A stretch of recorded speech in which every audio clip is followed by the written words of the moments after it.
ও মা তুমি যদি মাওলা ডাকে সাড়া দিয়ে চলে যাও, আমি কাকে মা মা বলে ডাকবো, কাকে মা বলে ডাকবো? ও মা আমাকে কে ঘুম পাড়াইবে, কে খাওয়াইয়া দিবে,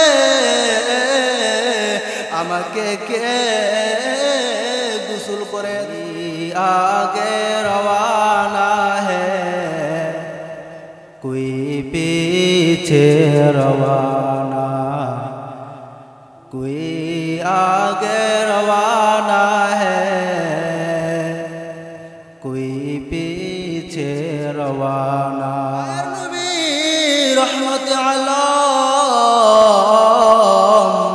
এতিমদের প্রতি অনেক দরদ ছিলেন। মায়ের নবী রহমতে আলম এতিমকে অনেক মোহাব্বত করতেন, অনেক ভালোবাসতেন, কারণ মায়ার নবী রহমতে আলম ছিলেন বড় এতিম। মায়ার নবী রহমতে আলম ওনার বয়স যখন 7 তখন খেলার মাঠে খেলা দেখে যখন সন্ধ্যা হয়ে গেল সবাই চলিয়া গেল, সবার বাবা আয়েশা সবাইকে কোলে নিয়ে যায়, সবাইকে চুমুকায়, সবাইকে কোলে নিয়ে যায়। মায়ের নবী রহমতে আলম এর টনক নড়ে উঠল যখন দেখল সবাই চলিয়া গেল, আমাকে কেউ নিতে আসলো না। আমার বাবা কই? আমার বাবা তো আমাকে নিতে আসলো না।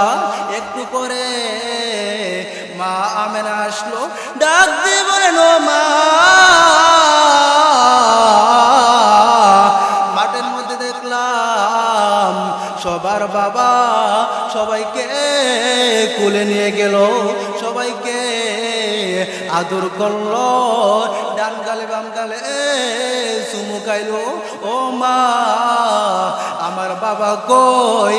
আমার বাবা কই? মা আমেনা চোখের পানি ছেড়ে দিয়ে কান্না করে আর বলে, বাবা তোমার বাবা তো আর আসবে না, কারণ তোমার বাবা মাওলানাকে সারা দিয়ে চলে গেছেন। মায়ের নবী চোখের পানি ছেড়ে দিয়ে কান্না করে আর বলে, মা বাবাকে দেখতে পারলাম না, বাবাকে দেখতে পারলাম না, বাবার আদর নিতে পারলাম না, বাবার কোলে উঠতে পারলাম না। ও মা আমি কি বাবার কবরটা জিয়ারত করব না? বাবার কবরটা কি আমি দেখব না?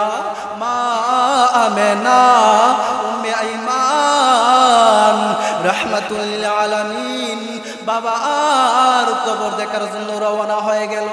যাইতে যাইতে একটি গাছের নিচে দাঁড়াইলেন আর ডাক দিয়ে বলেন, ও বাবা, ও বাবা মুহাম্মদ, ওই দেখা যায় তোমার বাবার কবর, ওই দেখা যায় তোমার বাবার কবর। মায়ের নবী রহমতে আলম বাবা আর কবরের পাশে দাঁড়াইয়া হাউ মাউ করে কান্না করে আর ডাক দিয়ে বলেন, বাবা খেলার মাঠে দেখলাম সবার বাবা সবাইকে কোলে নিয়ে গেল, সবার বাবা সবাইকে আদর করলো, ডান গালে বাম গালে চুমুকাইলো। ও বাবা তুমি কেন আসো না? আমাকে কোলে নাও না। মায়ার নবীর কান্না দেখে আসমান কান্না করে, জমিন কান্না করে, পশু পাখি কান্না করে, গাছপালা কান্না করে। অবশেষে মায়ার নবী রহমতে আলম মা আমেনা উম্মে আইমান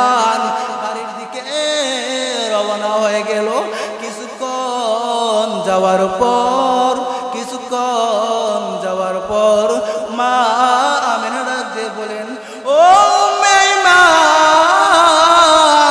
বাহনটা থামাইয়া দাও, এখন আমি যাইতে পারবো না, আমার পেটে ব্যথা শুরু হয়ে গেছে, আমাকে নামাইয়া দাও, আমাকে নামাইয়া দাও।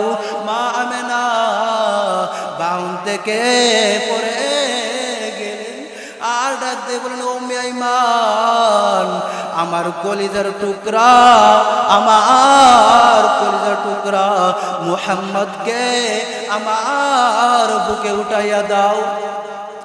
মা আমেনা ডাক দিয়ে বলেন, ও সন্তান, দেখে নাও, শেষবারের মতো দেখে নাও, আমাকে শেষবারের মতো দেখে নাও, মনে হয় আমি আর বাঁচবো না, মনে হয় মাওলার ডাকে সারা দিয়ে আমি চলে যাব।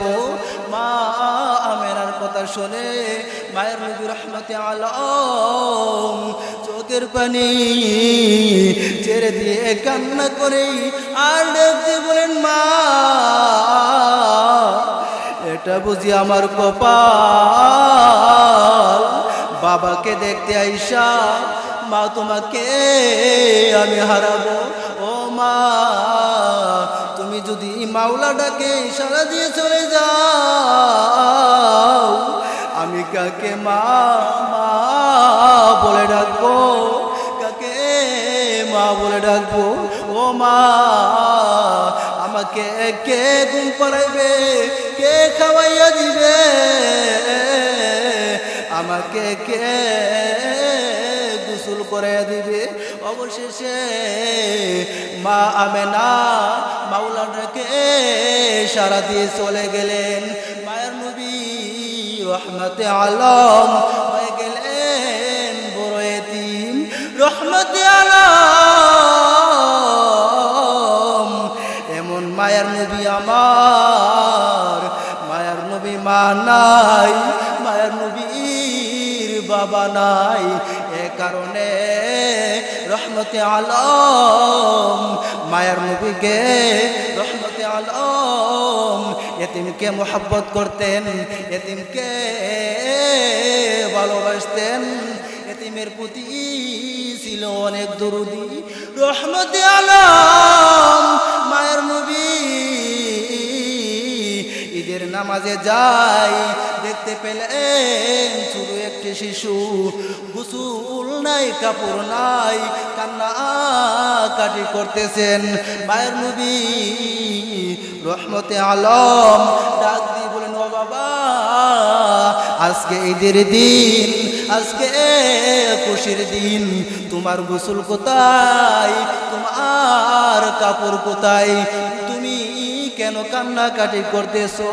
ওই শিশু ডাক দিয়ে বলেন, হুজুর, আমি বড় এতিম, আমার বাবা ইসলামের জন্য যুদ্ধ করতে গিয়ে শহীদ হয়ে গেছেন, শহীদ হয়ে গেছেন, আমার মা অন্য জায়গায় চলে গেছেন, আমার মা নাই, আমার বাবা নাই, আমি বড় এতিম।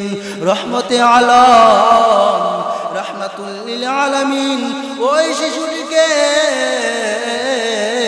বাড়ির মধ্যে নিয়ে গেলেন আর গোসল করাইলেন, নতুন জামা পরিধান করাইলেন, খানা খাওয়াইলেন, আর দেখতে বলেন, ও শিশু, আজকে থেকে শুনে রাখো, শুনে রাখো, আজকে থেকে আমি হলাম তোমার বাবা, আমি হলাম তোমার বাবা, আয়েশা হলো তোমার মা, ফাতেমা হলো তোমার বোন। মায়ের নবী রহমতে আলম এতিমকে অনেক মোহাব্বত করতেন, অনেক ভালোবাসতেন। এজন্য এতিমখানা মাদ্রাসার ছাত্রদেরকে আমরা অনেক অনেক মোহাব্বত করব, অনেক ভালোবাসবো।